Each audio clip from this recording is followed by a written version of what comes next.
Salut à tous, j'espère que vous allez bien. Et moi aussi, je vais bien. Donc, je me suis dit de faire le récapitulatif de tout ce qu'on avait vu depuis 2024 et jusqu'à à ce temps. Et par contre, j'espère que ça va nous donner beaucoup de temps. Donc, je vais essayer tout simplement de le faire peut-être dans cette vidéo. Je ferai euh, de le maximum possible de que tout les contenus que ça vous parvienne. Et je ferai encore une autre vidéo. Je le ferai dans trois ou quatre parties. Donc, c'est parti.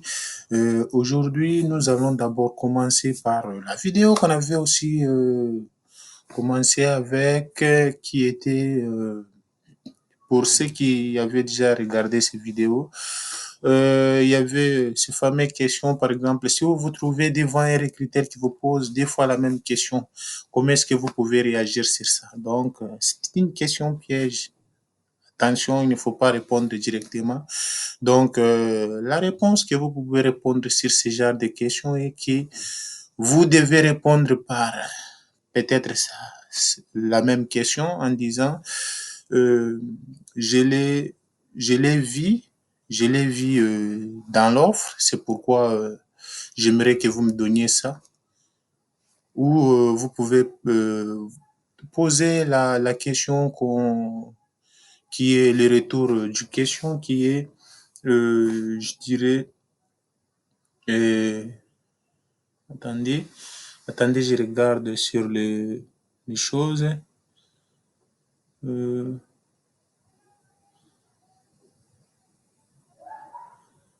euh, attendez,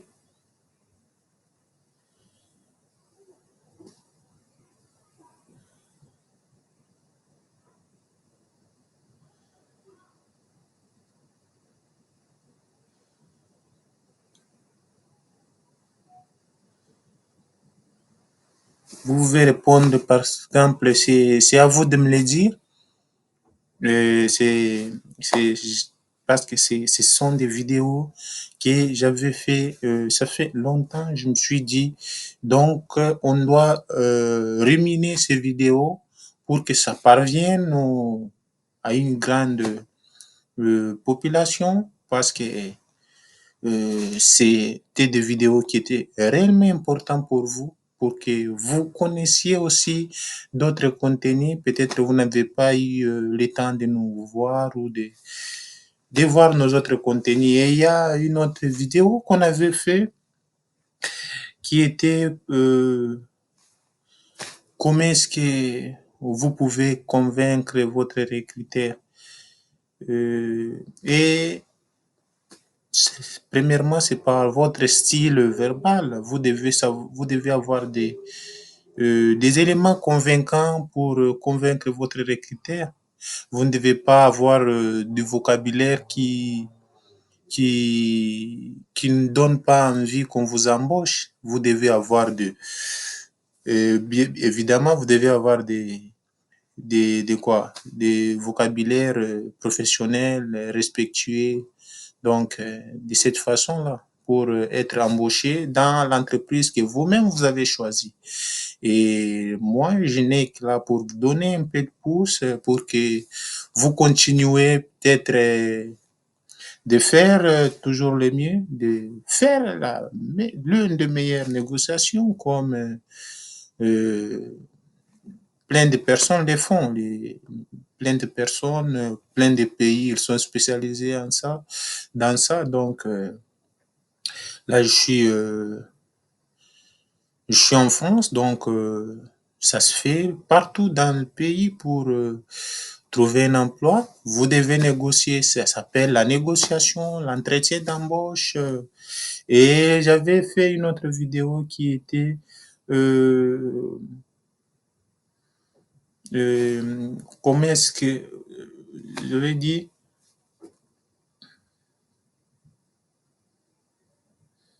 c'est-à-dire, vous devez d'abord, premièrement, vous instruire euh,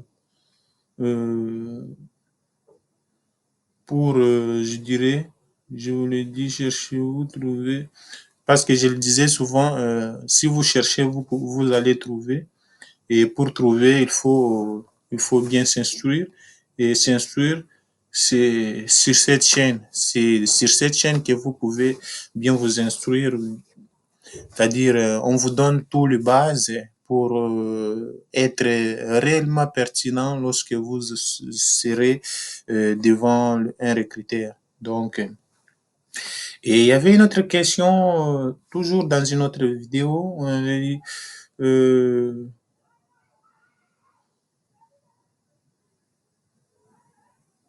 et la question était, lorsque nous partons faire un entretien, nous partons convaincre ou affirmer. Donc, et la réponse a été simple. On ne part pas dans un entretien pour convaincre, parce que lorsque vous convainquez, vous allez beaucoup taper à côté. Donc, moi, je vous conseillerais d'affirmer quoi? D'affirmer ce que vous connaissez, vos atouts, vos compétences, vos styles.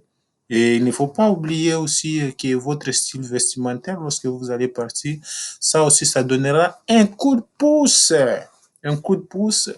pour qu'on vous prenne au sérieux, n'oubliez pas. Et il y avait une autre vidéo que j'avais. Là, je suis en train de regarder sur, parce que ce sont des choses que je les avais fait bien longtemps, donc je les avais notées. Et là, je suis en train de les regarder comme une récapitulative pour que vous, que je vous les explique tous, et que vous les sachiez tous. Donc, et ne vous gênez pas. Ne vous gênez pas. Donc, moi, ce que je vous demanderai, c'est de nous donner toujours de la force. Et nous, on ne va pas s'arrêter sur des petites négociations. On va continuer. On va vous donner encore au maximum des connaissances pour que vous soyez solide lorsque vous partez chercher votre entretien ou votre embauche. Et Et il y avait une autre vidéo qu'on avait fait. euh,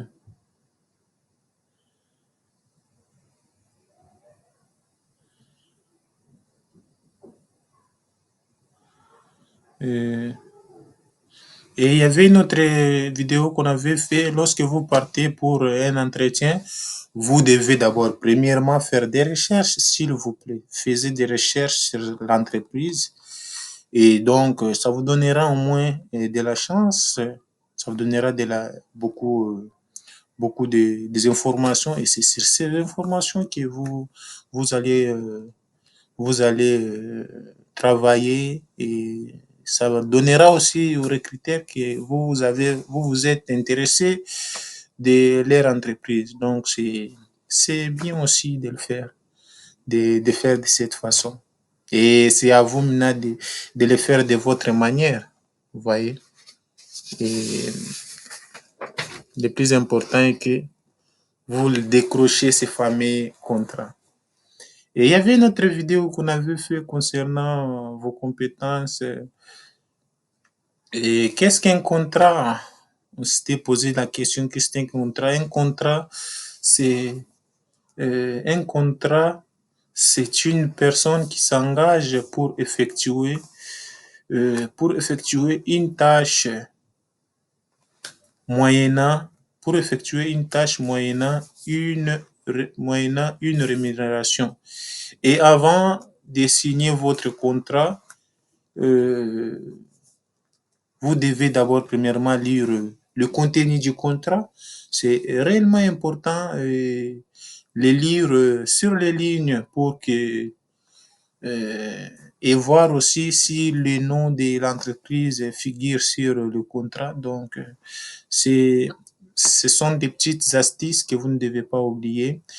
Et dans un contrat, le contrat est composé de plusieurs il est composé de plusieurs il est composé de plusieurs choses. Il est composé La composition du contrat, il est composé euh, il est composé il est composé de la rémunération, il est composé de l'employeur ou les liens subordonnés, et il est aussi composé de vous.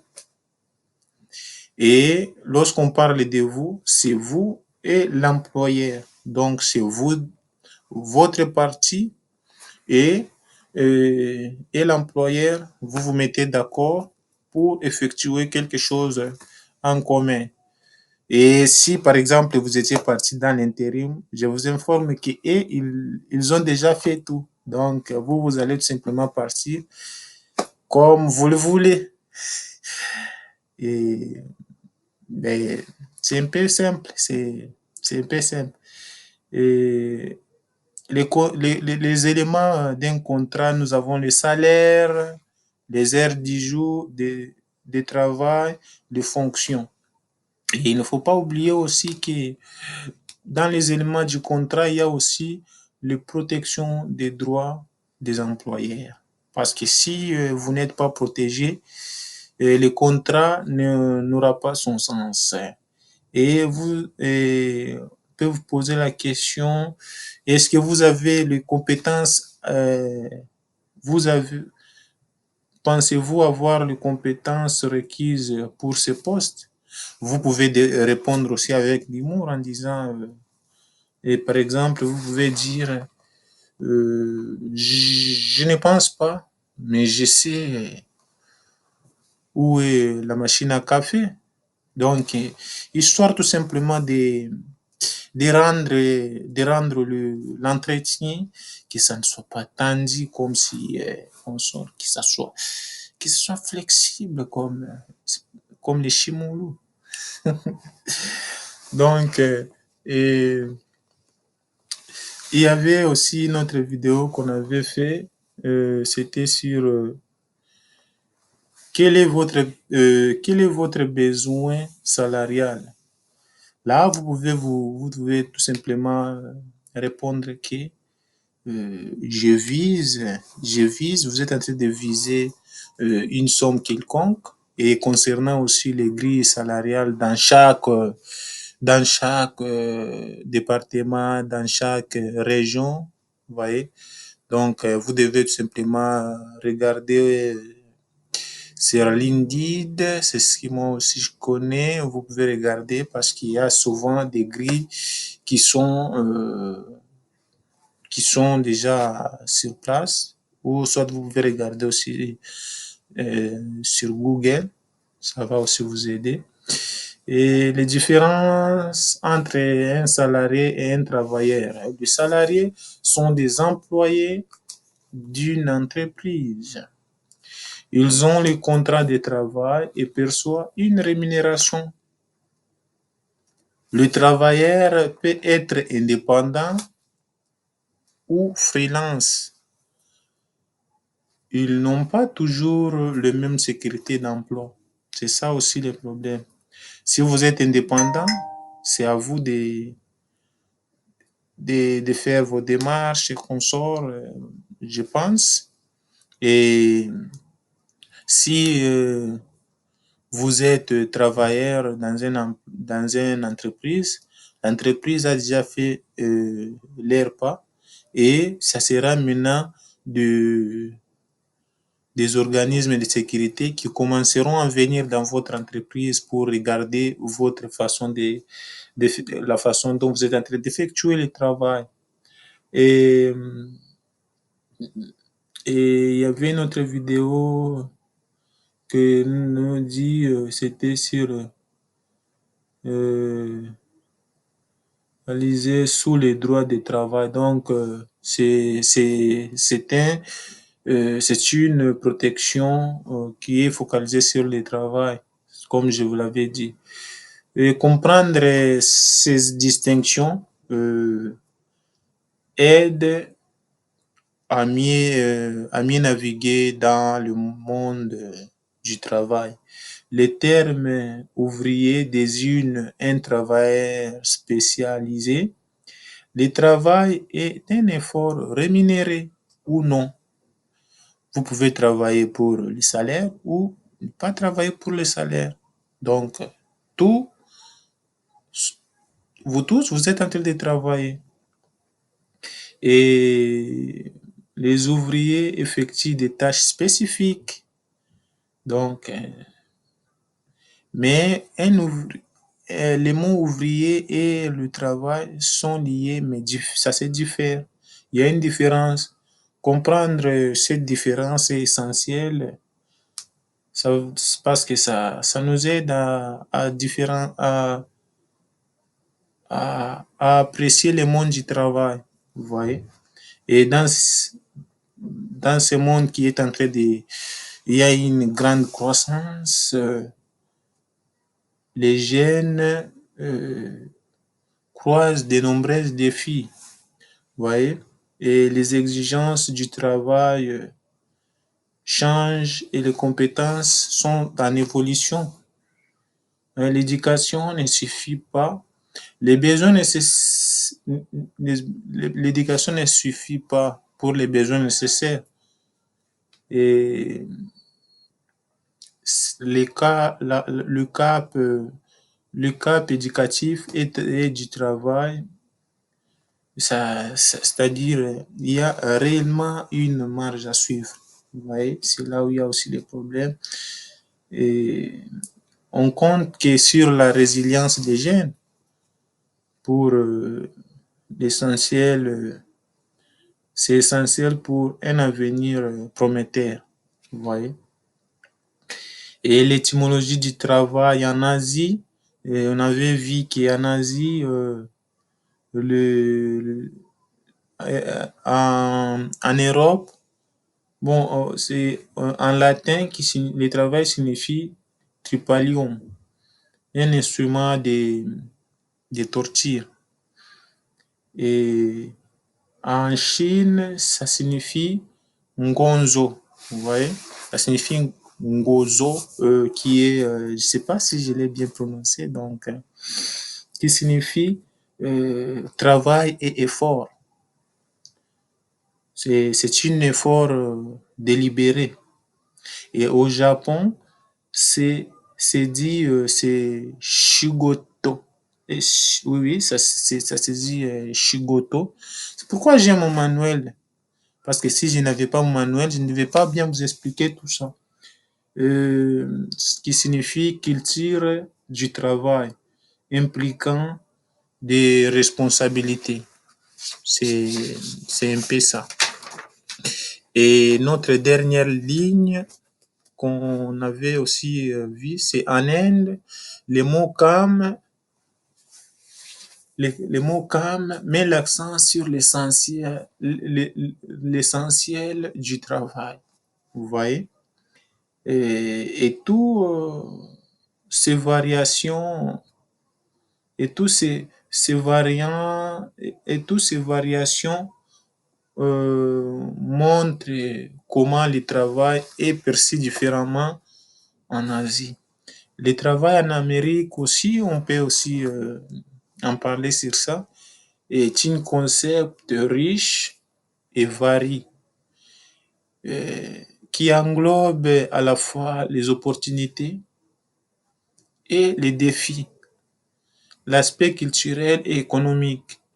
Le monde du travail évolue constamment et impact, impact technologique influence l'emploi.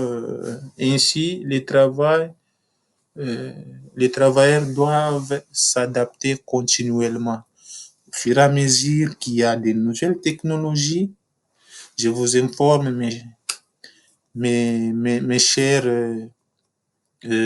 abonnés, sur cette chaîne, euh, c'est-à-dire, on vous donnera du mieux qu'on peut. Il y aura des vidéos qui commenceront toujours à se diffuser pour vous aider, pour qu'on s'aide ensemble à évoluer. Parce que s'il y a la technologie, donc les travailleurs doivent aussi doit aussi s'adapter continuellement. Donc, je vous dis à bientôt et merci. N'oubliez pas de vous abonner sur cette chaîne. Donnez-nous de la force et nous, on continuera toujours de vous donner les informations et à plus.